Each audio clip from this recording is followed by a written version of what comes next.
everybody, it's Erik from VGCritic.com. I'm here with a parent's guide to set you up so you know what to buy for your kids. Because let's be honest, they're asking you for stuff.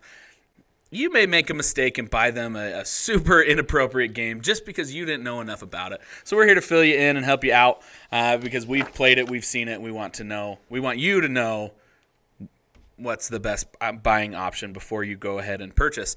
Today we're going to talk about the Nintendo Switch and Wii U title, Legend of Zelda Breath of the Wild. Like I said, it's available for the Nintendo Switch and the Wii U, and it's a launch title. So if you're buying a Switch, there's a good chance you're buying Breath of the Wild. But now they've got some other bundles and things like that if you haven't bought it already. If you're thinking of it for Christmas or Black Friday, your kids, if they're asking for a Switch, they're probably asking for Breath of the Wild.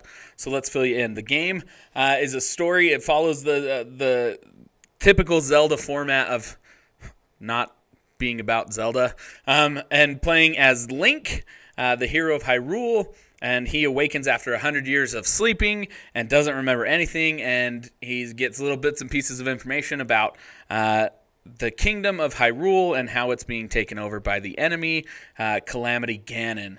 It's basically an open world game. You explore. You can set out to. You can race straight to Ganon and fight him, or you can kind of build up your strength, stamina, and unlock some other bosses that will help you defeat him in the end. But ultimately, your traditional puzzle game. Zelda's a puzzle game and an action adventure game. Which makes it a fun game for kids because it's not just about fighting and destroying things. You have to think. And it's got the traditional Zelda theming as it goes through the whole game. The cost of this game is about $59.99, which is pretty standard for all Nintendo Switch games. There are DLCs available for this game. You can purchase them individually, or you can buy a pass. They have a Zelda League Pass, which is really the best value. It's not. It's $20, and it gives you everything that's out already and some future DLCs. So that's the best way to buy the DLC content. The ESRB rating for this is an E10. Mild violence, mild humor, things like that. Our rating system, we use a little bit different rating system. We're going to rate it on language, plot appropriateness, not necessarily like is the plot good or bad, but really how appropriate is it for a young kid?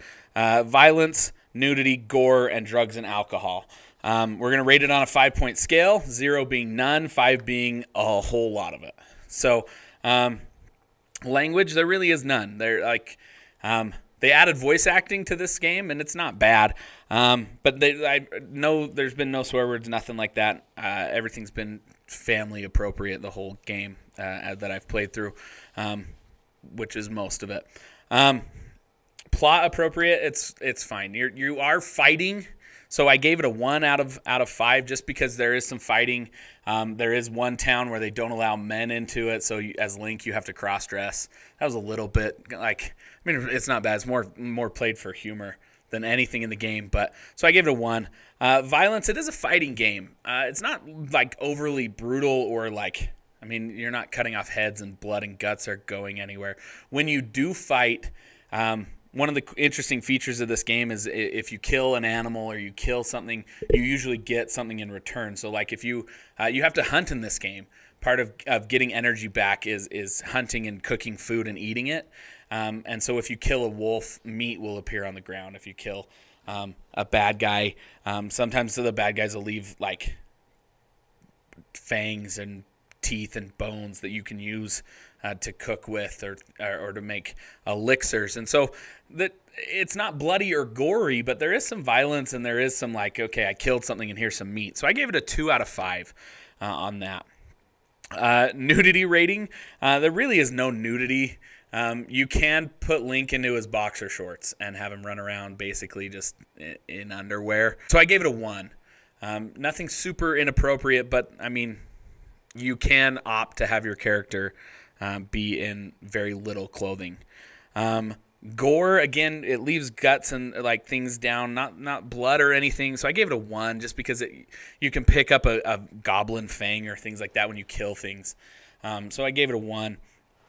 And then drugs and alcohol, I haven't seen any. So I gave it a 0 on that.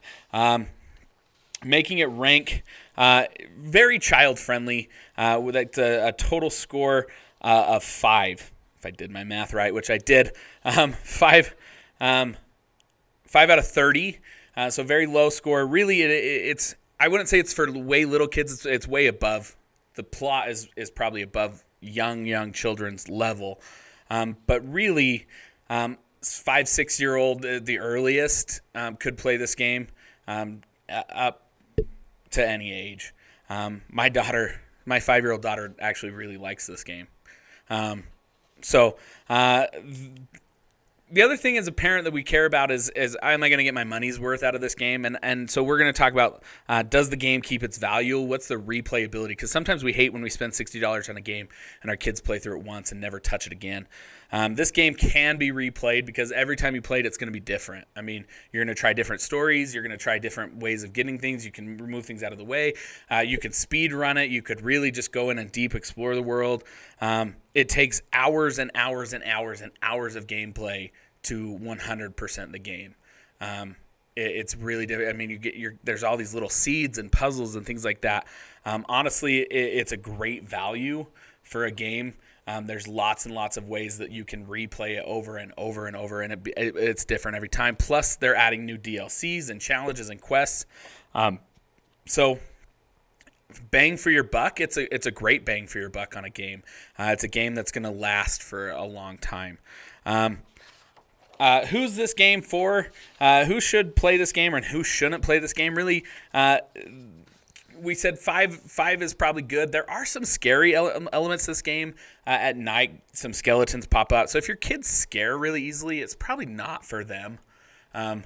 Calamity Ganon is a little intimidating, and then there's the Blood Moon effect, which can be kind of frightening when the things reappear. So if your kid scares easier, you may want to wait a little bit. But really, they've tailored this game to be good for young players and challenging for old players because you can play it any way you want to play it. If you want to make it really easy and go get all the shrines and hearts and then make the last boss really easy, you can.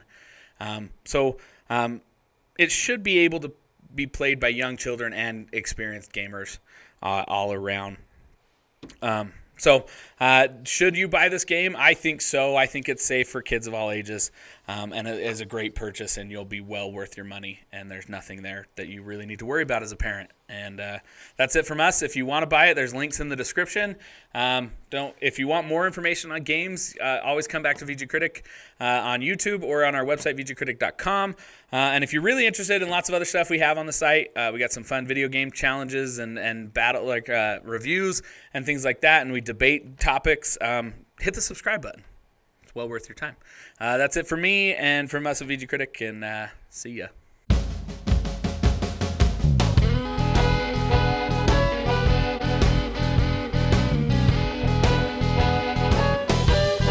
We made it. And that wasn't half bad. All I know is whoever controls the voodoo doll of me is a dick.